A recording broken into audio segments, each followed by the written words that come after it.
नमस्कार, मी भीमराव कडाळे पाटील, BKP 24 मराठीमध्ये आपलं सर्वांचं स्वागत. आज नवीन दिवस, नवीन विषय, नवीन दिवसाची नवीन अशी चर्चा. आज चर्चा घेऊन आलोय म्हणजे बघा, एकट्या इंदापूर तालुक्यामध्ये म्हणजेच इंदापूर विधानसभा मतदारसंघामध्ये अक्षरशः 52,000 मतदार कमी झालेत.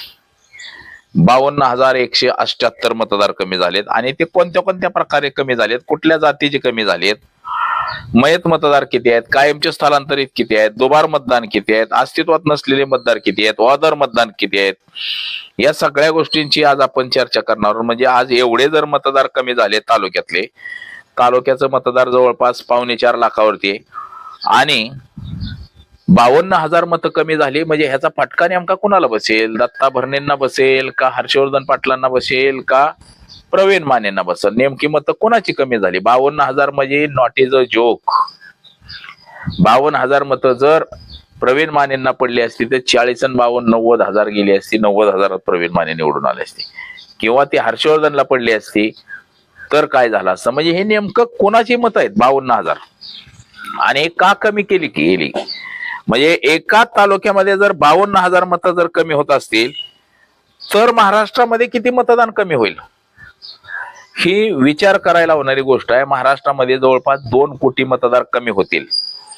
आता ह्याच्यामध्ये काय मयत असतील ठीक आहे, पण इतर मतदार कसं काय कमी होते? दुबार तिबार, म्हणजे ह्याचा अर्थ असा आहे का दुबार मतदानामुळं काही जण निवडून आलेत का आतापर्यंत?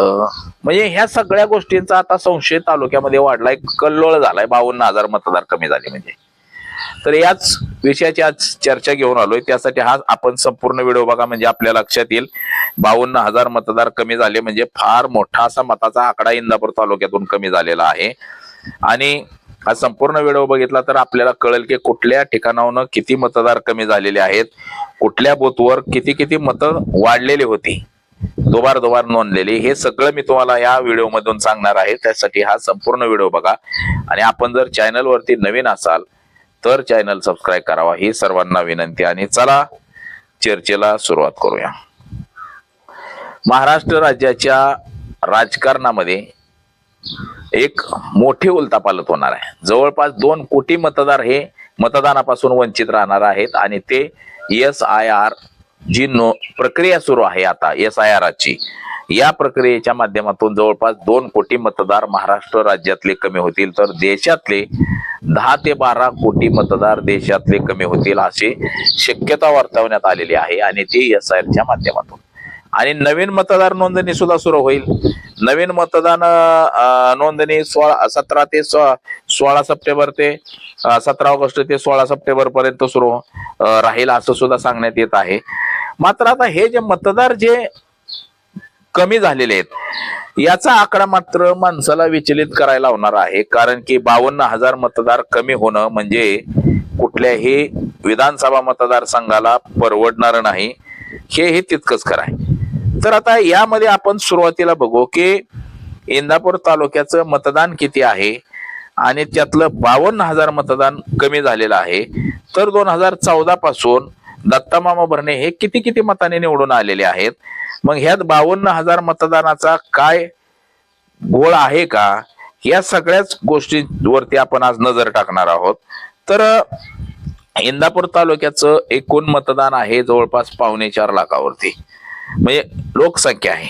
अंदाजे इंदापूर तालुक्याचं मतदान 4.25 लाख नाही, 3,41,000 पर्यंत मतदान आहे. आणि त्याच्यातलं 52,000 मतदार कमी झालेले आहेत. आता 52,000 मतदान कमी झालं म्हणजे राहिलं 2,90,000 पर्यंत मतदान आलं.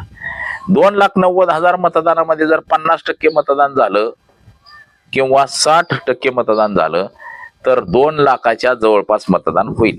आणि ह्याच्यामध्ये तिरंगी निवडणूक आहे. आता तिरंगी निवडणुकीमध्ये काय होईल काय सांगता येत नाही.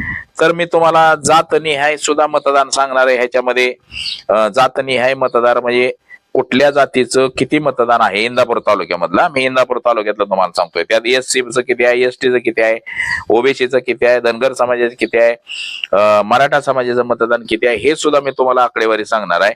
तत्पूर्वी त्याच्या अगोदर आपण हे दुसरी सुद्धा आकडेवारी बघू की 2014ला दत्ता मामा भरणे निवडून आलेले आहेत. 1995ला हर्षवर्धन पाटील निवडून आलेले आहेत. 1995 पासून हर्षवर्धन पाटील हे सलग 4 टर्म निवडून आलेले 2014 पर्यंत. 1995, 1999, 2004, 2009 इथपर्यंत हर्षवर्धन पाटील सलग 3 टर्म निवडून आलेले आहेत. आता बघा, हर्षवर्धन पाटील 1995 पासून निवडून आले, त्यांना किती किती मतदान पडलं आता हे सुद्धा आपण बघणार आहोत. 1995ला किती मतदान पडलं, म्हणजे 1995ला प्रदीप दादा गारटकर यांनी हर्षवर्धन पाटील यांच्या विरोधामध्ये निवडणूक लढवली होती 95 मध्ये, आणि गणपतराव पाटील यांच्यात अशी तिरंगी लढत झाली होती 1995ला. तर त्यामध्ये सुद्धा नेमकं काय घडलं होतं ते सुद्धा आपण बघू. 1995ला हर्षवर्धन पाटील हे अपक्ष उभा राहिले होते. त्यावेळेस 59,125 मतं मिळाली होती. तर गणपतराव पाटील हे काँग्रेस पक्षाचे होते, त्यांना 47,900 मतं मिळाली होती म्हणजे त्या काळामध्ये. आणि प्रदीप गारटकर हे सुद्धा त्यावेळेस निवडणुकीच्या रिंगणामध्ये होते. तर 99 मध्ये बघा, राष्ट्रवादी काँग्रेस शरद पवारांचे त्यांनी मुरलीधर निंबाळकर यांना उमेदवारी दिली होती. त्यावेळेस सुद्धा हर्षवर्धन पाटील यांना 64,840 मतं मिळाली होती. तर मुरलीधर निंबाळकर यांना अवघी 37,800 मतं मिळाली होती. आणि या ठिकाणी सुद्धा प्रदीप गारटकर होते अपक्ष म्हणून, म्हणजे प्रदीप गारटकर सुद्धा निवडणुकीच्या रिंगणामध्ये अपक्ष उभा राहिलेले होते. तर त्यानंतर बघा, दुसऱ्यांदा म्हणजे 2009च मी तुम्हाला सांगतो, हर्षवर्धन पाटील यांना 94,000 मतं मिळाली. तर दत्ता मामा भरणे यांना राष्ट्रवादी काँग्रेसमधून 84,769 मतं मिळाली होती दत्ता मामा भरणे यांना. त्या काळामध्ये त्यांचा पराभव झाला होता त्यावेळेस सुद्धा. म्हणजे हर्षवर्धन पाटील 95, 99, 2004 आणि 2009 अशा सलग 4 वेळा निवडून आले. म्हणजे सुरुवातीला 59,000 मतं, परत 64,840, पुन्हा अपक्ष उभा राहिले, 94,900 मतं मिळाली. पुन्हा काँग्रेसमधून 92,769 मतं मिळाली. आणि विरोधामध्ये मात्र सुरुवातीच्या काळात 95ला गणपतराव पाटील होते, त्यांना 47,000 मतं मिळाली होती. मुरलीधर निंबाळकरांना 37,000 मतं, प्रदीप गारटकरांना एकदा म्हणजे शिवसेनेतनं प्रदीप गारटकर उभे राहिले होते तेव्हा 69,000 मतं मिळाली होती. आणि दत्ता भरणे यांचा जेव्हा पराभव झाला तेव्हा 84,000 मतं ही दत्ता भरणेंना मिळाली होती. आणि 7,960 मतांनी दत्ता मामा भरणे यांचा पराभव झाला होता त्यावेळेस. बघा, त्यावेळेचा कार्यकाळ मी तुम्हाला सांगतो. तर आता दत्ता मामा भरणे यांचं मताधिक्य वाढलेलं आहे. दत्ता मामा भरणे यांचा विजय कधी झाला? दत्ता मामा भरणे यांनी 2014 साली हर्षवर्धन पाटलांचा पराभव केला. त्यावेळेस दत्ता मामा भरणे यांना एकूण मतं मिळाली होती 1,08,400 मतं. तर हर्षवर्धन पाटील यांना 94,227 मतं मिळाली होती. आणि 2019 मध्ये जेव्हा दत्ता मामा भरणे निवडून आले त्यावेळेस त्यांना 1,14,960 मतं मिळाली होती. तर हर्षवर्धन पाटील यांना 1,11,850, म्हणजे दत्ता मामा भरणे यांचा 3,500 मतांनी विजय झाला होता. तर 2024ला जी निवडणूक झाली यामध्ये दत्ता मामा भरणे यांना 1,17,236 मतं मिळाली. तर हर्षवर्धन पाटील यांना 97,000 मतं मिळाली. आणि 2024ची निवडणूक ही तिरंगी झाली होती. म्हणजे 2014 मध्ये भरणे आणि हर्षवर्धन यांच्यातल्या लढत आणि पराभवाचा फरक 14,000चा होता. त्यानंतर म्हणजे असा कमी कमी कमी वाढत 2019ला भरणेंना मतं मिळाली होती 1,14,960 मतं. तर हर्षवर्धन पाटील यांना 1,11,000 मतं मिळाली होती. अवघ्या 3,010 मतांचा फरक होता. तर 2024 मध्ये सुद्धा 1,17,236 मतं मिळाली भरणेंना.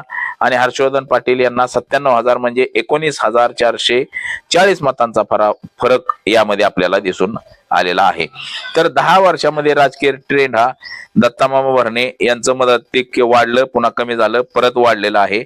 आता 2029 मध्ये हे निवडणूक होणार आहे आणि याच्यामध्ये 2029 ला 52,000 मतदार कमी झालेले आहेत. आता इंदापूर तालुक्यामध्ये नोंदणीकृत मतदानाची आकडेवारी तुम्हाला 2024 ची आणि आता मी सांगतो आतापर्यंतची पुरुष मतदार संख्या आहे 1,74,832 आणि मतदान किती केलं त्या लोकांनी 24 मध्ये 1,36,411 लोकांनी मतदान केले पुरुषांनी. महिला मतदारांची संख्या 1,66,631 आणि त्यापैकी 1,26,213 लोकांनी मतदान केलेलं आहे. इतर 22 आहेत त्यापैकी 11 जणांनी मतदान केलेलं आहे. म्हणजे एकूण इंदापूर तालुक्याचं मतदान आहे 3,41,485 आणि त्यापैकी 2,62,635 लोकांनी मतदान केलेलं होतं. म्हणजे हे मतदानाची सध्याची आकडेवारी आपल्याकडली जी आहे ती सांगतो मी तुम्हाला. आणि पुढचं सुद्धा तुम्हाला सांगतो SC चं किती मतदान आहे, ST चं किती मतदान आहे हे सुद्धा मी तुम्हाला. इंदापूर तालुक्यातलं जातनिहाय जर आपण मतदार पाहिलं तर ते जातनिहाय मतदान अशा प्रकारे आहे बघा. आता इंदापूर तालुक्यातली निवडणूक ही अतिशय अतितटीची आहे. पहिल्यांदा 95 ला 11,176 मतांनी विजय, 99 ला 26,000, 2004 ला 24,000 आणि 2009 ला 7,000. म्हणजे असं मताधिक्याचं म्हणजे कुणी जरी निवडून आला तर तो 40,000 50,000च्या मताधिक्यानं कुणीही निवडून येत नाही. म्हणजे 10-12,000 7,000 8,000 20,000 25,000 अशा फरकानंच निवडून येतो.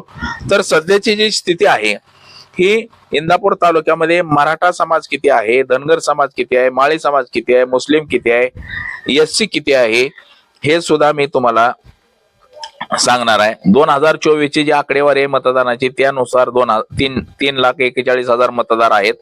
3,41,485 यापैकी मगाशी सांगितल्याप्रमाणे पुरुषांची संख्या 1,74,832 आणि महिलांची संख्या 1,66,631 अशी आहे. तर याच्यामध्ये अनुसूचित जाती म्हणजे SC समाज, दलित समाजाची मतदानाची आकडेवारी 15.94% आहे.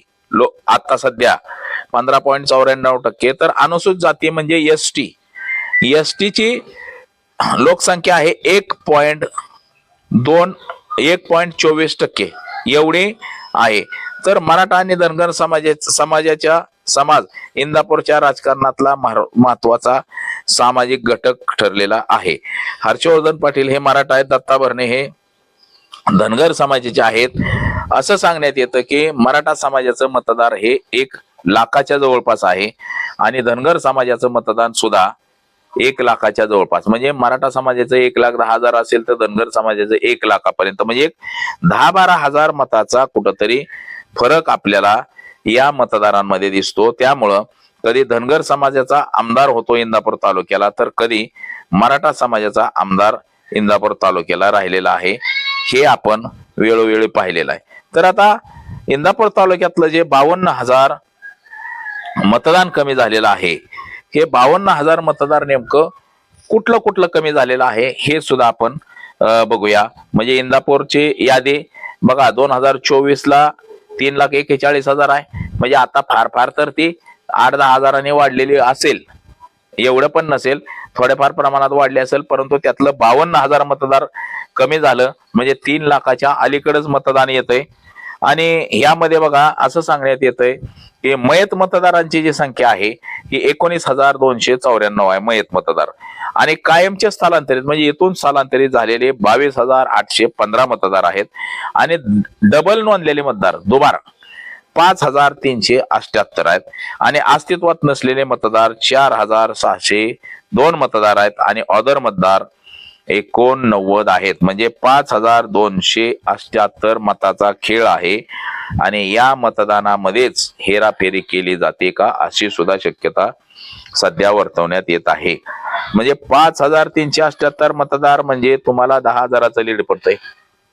आणि कायमचे स्थलांतरित म्हणजे इथून बाहेर गावी गेलेले हे सगळ्यांची मतदान आतापर्यंत तालुक्यामध्ये होती.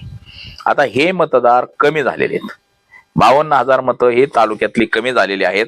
त्यामुळं येणाऱ्या निवडणुकीमध्ये तिरंगी निवडणूक आपल्याला बघायला मिळेल की बाबा सध्या प्रदीप गारटकर आणि प्रवीण माने हे दोन्ही एका बाजूला आहेत. प्रवीण माने यांनी 2024ला अपक्ष 39,000पर्यंत मजल मारलेली आहे अपक्ष असताना. सध्या ते भारतीय जनता पक्षामध्ये आहेत. भारतीय जनता पक्ष इथं उमेदवार उभा करू शकतो. तसंच दत्ता मामा भरणे हे राष्ट्रवादी काँग्रेस अजित पवार गटाचे आहेत, तर शरद पवार गटामध्ये हर्षवर्धन पाटील आहेत. आणि सरळ सरळ ही 2029 मध्ये तिरंगी निवडणूक होईल आणि तिरंगी निवडणुकीमध्ये एक एक मत किती महत्वाचं आहे हे सुद्धा आपल्याला येणाऱ्या काळामध्ये दिसणार आहे. मात्र तालुक्यातली 52,000 मतं ही कमी झालेली आहेत आणि ही 52,000 मतामुळं नेमका ह्याचा फटका कोणाला बसतोय हे सुद्धा पाहणं गरजेचं आहे. तर बघा, निवडणुकांमध्ये महत्वाचं असतंय आहे धनगर समाज आणि मराठा समाजाची मतं जवळपास थोड्या प्रमाणामध्ये इकडे तिकडे आहेत. मात्र SC समाजावरती निवडणूक सर्वाधिक अवलंबून आहे. OBC समाजावरती निवडणूक सर्वाधिक अवलंबून आहे. माळी समाजाचं मतदान आणि SC समाजाचं मतदान ह्याच्यावरती इंदापूरची विधानसभा निवडणूक ठरली जाते कोण निवडून येईल हे. आणि हे जे मतं 52,000 कमी झाली हा सुद्धा आकडा हा आश्चर्यजनक आहे. 52,000 मतांमुळे सुद्धा बराचसा फरक पडेल असं एकंदरीत चित्र आपल्याला दिसतंय. तर आज एवढंच. माझा सहकारी कॅमेरामन अनिकेत समी भीमराव कडाळे पाटील, BKP 24 मराठी, इंदापूर, पुणे.